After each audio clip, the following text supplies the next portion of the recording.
All right, welcome back to the channel.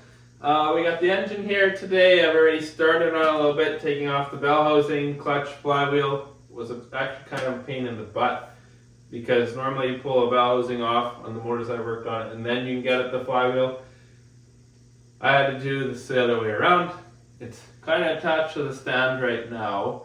But my goal is to get this, or to the hoist, my goal is to get this on an engine stand, and I need to order up some parts. I'm not doing a full rebuild, but as you can see, it needs the seals redone on it, and we'll just kind of go through it. I've rebuilt the carb already.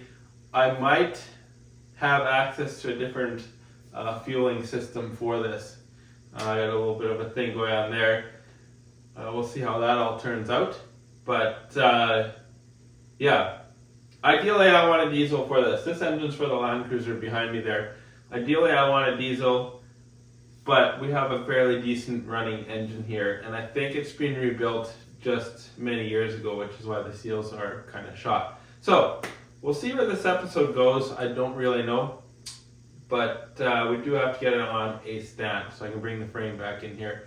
We just had my father-in-law's truck in here, did all the work on that. It turned out really good, and he was really happy with it. So, yeah, that's the next thing. Oh, and I found a mouse nest in there, released remnants of it inside the bell housing clutch area.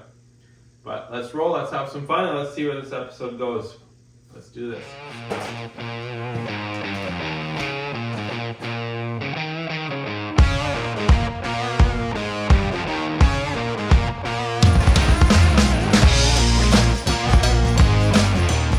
So, got the engine here. This really sweet homemade engine hoist that I've borrowed from Tony from their back 40. But this clutch and bell housing was not fun to take off. I was trying to get these bolts from reaching up in there, and I realized, oh, this is different than doing the Celica and a small block Chevy. It's really not not the best design. Basically, you got to unbolt the clutch, the flywheel, while it's in here, then drop it out. Then you can take the bell housing off. So I got this. This is like 650 pounds. I'm not super confident in this hoist, or sorry, in this stand. It what did it rate it at? I think 750 pounds. And I think what I'll do is we're gonna put it in one spot, probably back in that corner there, so I can bring the frame back in here yet, and we'll mount it up. I've got new hardware to do that, grade 8 bolts, and we'll mount it up with a bit more room to work. And then we'll put some wood blocks under the front of it until I've pulled the head off of there, I guess. Basically, the plan is to reseal this whole thing, paint it up. There's blue on here. I don't know why, unless they came blue. But I know the block is supposed to be black. See what I decide for the rocker cover. But I basically want to seal it up. As you can tell, things leak. and go through it. Not a full rebuild, just to make sure that this thing is going to last a while. Put a new water pump on. Carburetor's been rebuilt. The fan is toasted. And the cool thing I saw with this was there are gears, no timing chain, direct drive gears, and no timing belt. So that's one thing that should not go bad. And then we'll put a fuel block off for the fuel pump, because we're going to go electric on this one.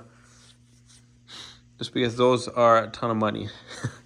And we have the electric pump already.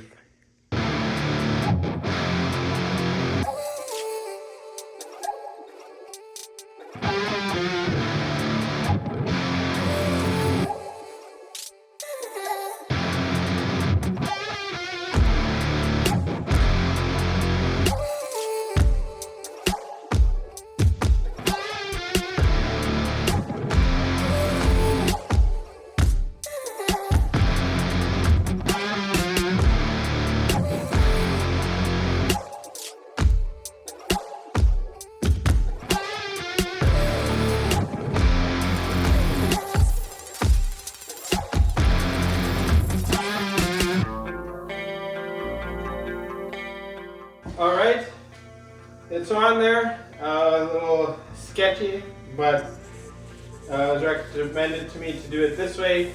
We're gonna start disassembling this now, and I'm gonna order all the gaskets for sure. Water pump, like I said, everything to kind of go over this. I'm noticing a leak out of the bottom. I hope it's not an oil pan problem, but it's steel, so we can fix it with the welder if we have to.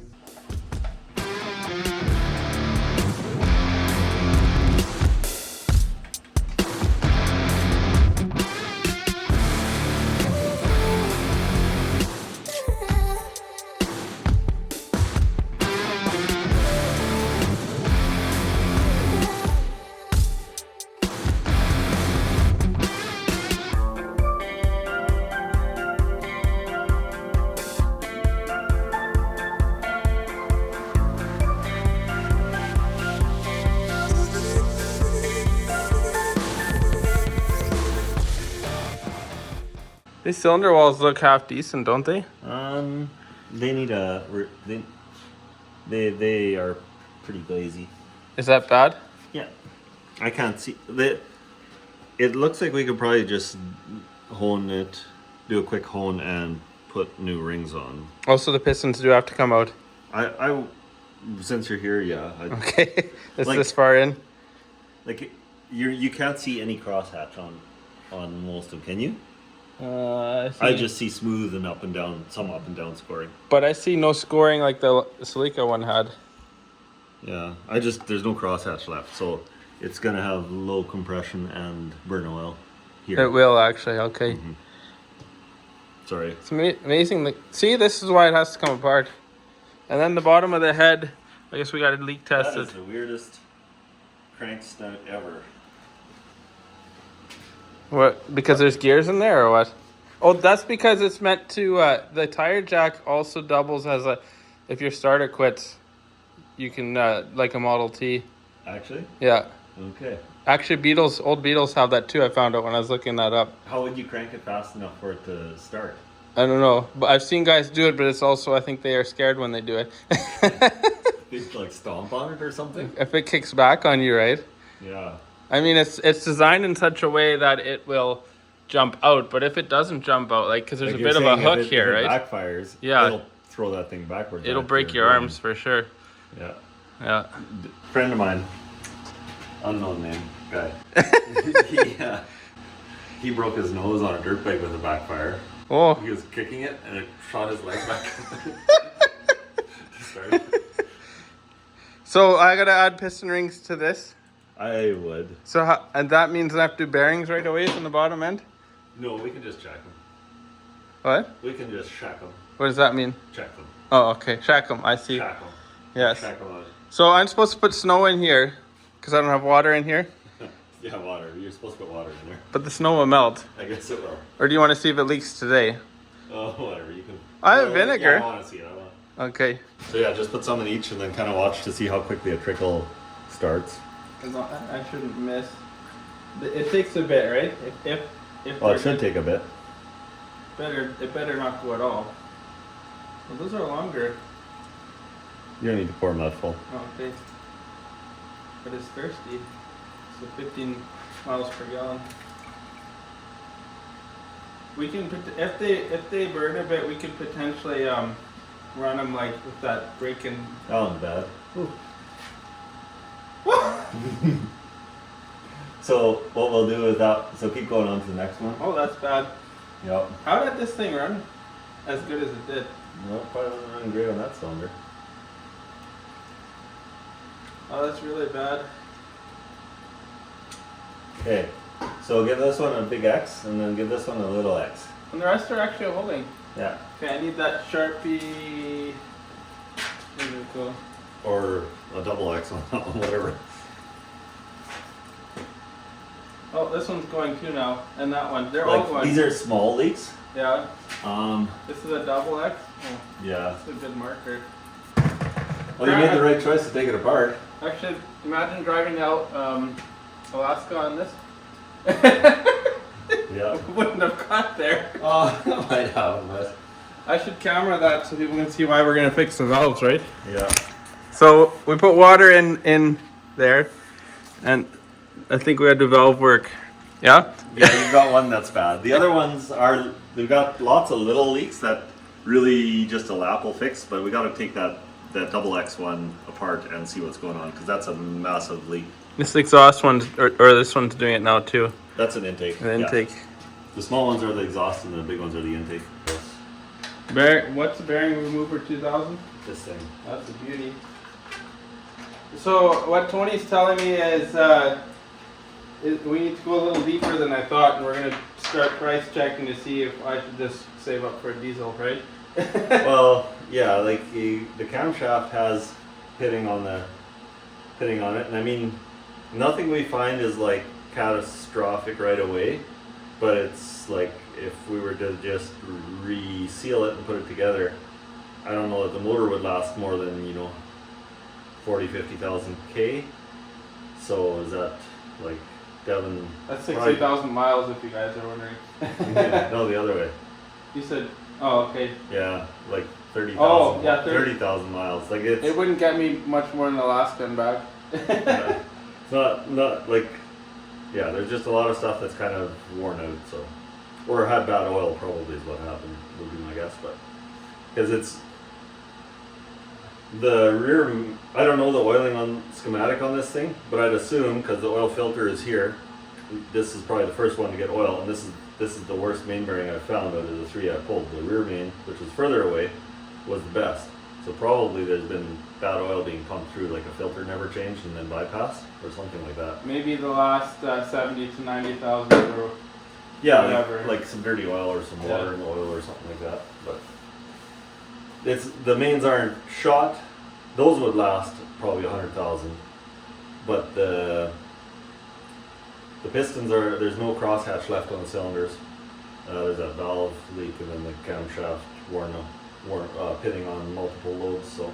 And actually, he says he rebuilt the engine in that manual at 56,000 miles about, but that might have been 156,000. Because 56,000 miles to rebuild seems really low. Yeah. Okay, should we pop these guys up? Yep.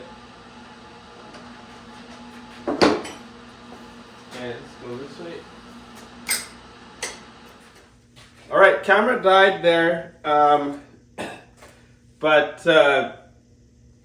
yeah, so I couldn't film any more of what we did, but we got issues with this.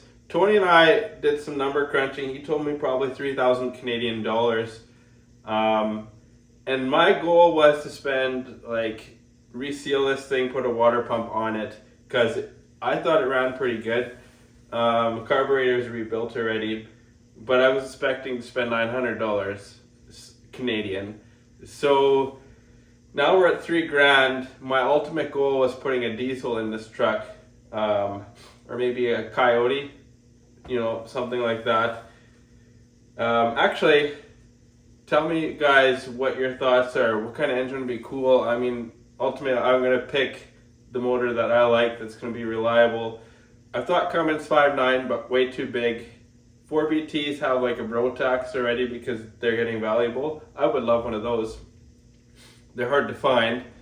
Coyote I have in my F-150, which that's the newer 5 liter. I recently, because I work at Leisure Travel Vans, I see Mercedes Sprinter vans every day, and then I thought, I wonder how a Mercedes engine would do. And I'm seeing you can get old Jeep Cherokees that have a 3-liter diesel, and I hear they're reliable up to 400, 500,000, and the Jeep Cherokees will tow a 30-foot camper and get 10 liters per 100, which is Canadian, that's like 28, 29 miles per gallon when you're not towing. I imagine this would do similar, even though the aerodynamics aren't there. Give me some other diesel ideas, guys. I want diesel because I want to travel and I want better miles per gallon. Plus, something about industrial is just kind of cool. Nothing over the top, but throw your crazy ideas in the comments. To rebuild this engine, I don't think it's feasible. Even you see we have this piston out here. it was seized to the piston and rotating on the connecting rod where it shouldn't be. It's also scored. You flip it over, the camshaft would need lifters. There's like heavy pitting in the lobes. This valve here, I'll bring it over to you guys, actually is starting to burn up. See that? It's bad. That's the one that was leaking really bad. One of the head studs, actually someone ground down so that they could tap it in. So I don't know, there'll be head work involved. There's a whole ton of work involved in this. So yeah, please drop a comment. Tell me where you think I should take this. I do want to have a standard transmission though. The frame is done. We don't want to customize too much, but obviously we'll be building engine mounts. Yeah, I could get creative with this. We'll see where it goes. But it's probably a shorter episode. I'm not sure exactly where this is going to come out. But thank you very much for watching. If you want to see more, if you want to stay informed, hit the subscribe and the bell. I'm pointing at my truck here. But if you want to see where this thing goes, if you want to see mountain bike builds, I got one on the stand here. You've seen it before. That's an upcoming episode. We'll be customizing that, and yeah, we're gonna call it here for this episode. I'm not disappointed. I'm happy that I didn't spend. I had in my Rock Auto shopping cart just over $900 Canadian of parts that I thought this needed before I realized it needed almost everything. Like, we're getting into full rebuild territory. At that point, you may as well spend diesel money. But yeah, we'll talk to you later. Have a great day. See you guys.